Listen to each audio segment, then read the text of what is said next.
Well, as Palestinians in Gaza celebrate the victory for the resistance, we're now joined by our correspondent Hala Al-Safadi from Gaza to describe the situation for us on the ground. Hala? Hello? Yes, you're with us, Hala. Here I have with me Mr. Ihab Lighsen. Mr. Ihab Lighsen is the chief of the government media office in Gaza, and he's here to give us his insights on the situation. So, Mr. Ihab, can you please tell us, talk to us about the ceasefire and the terms, especially those the terms that mentioned all the borders around Gaza, even the ones with Israel, are going to be open, and the siege is going to be lifted. On the other side, they mentioned that Israel is saying that lifting the siege is totally different than stopping this war. So can you please tell us your insights on this situation? Well, yes, actually, Hala, I can tell you that the Palestinian factions could put all the conditions on this Israeli enemy, in this Israeli occupation, and in the end the Israelis accepted all what the Palestinian factions wanted. Actually, we didn't want new or strange conditions. It's normal, it's our normal rights that we ask for. We should actually get these rights without any blood, without any aggression on us, but in the end, if they want to use this, we actually did it, and they in the end it did accept it. It's actually normal. We're talking about lifting the siege, opening all the borders with the Israelis, and let the Gaza Strip live freely as any community in the world. Second, we asked, the condition was not to assassinate or kill any of the Palestinians, especially the leaders in Gaza, and to live as any community in the world. Stop all aggression attacks from the sea, from the air, from the land on our Palestinian people, especially salesmen and farmers. That's the conditions were in the agreement, and by an Egyptian guarantee, actually.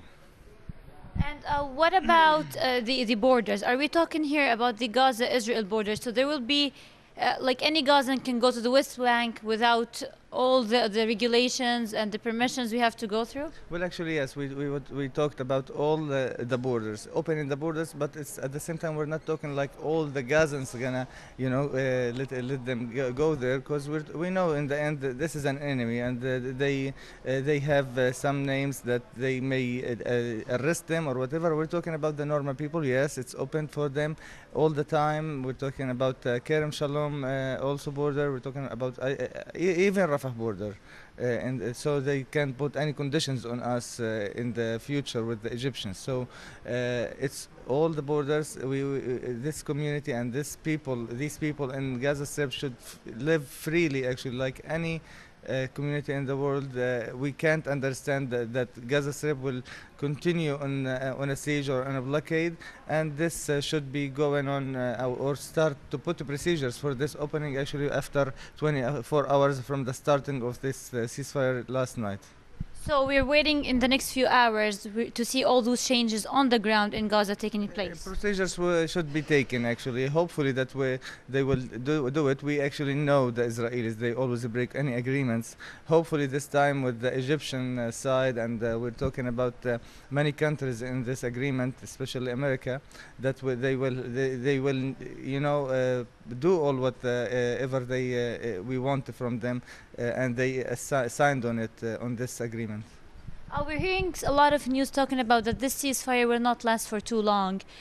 Do you agree with this, or what can you tell us about this? Hopefully it will be long, but as we used on the Israelis, they always break the agreements. That's always happened. It's not with us as a resistance here or Palestinian in Gaza, even with the the authority in Ramallah and West Bank, whatever they have with peace agreements or whatever, they always break it.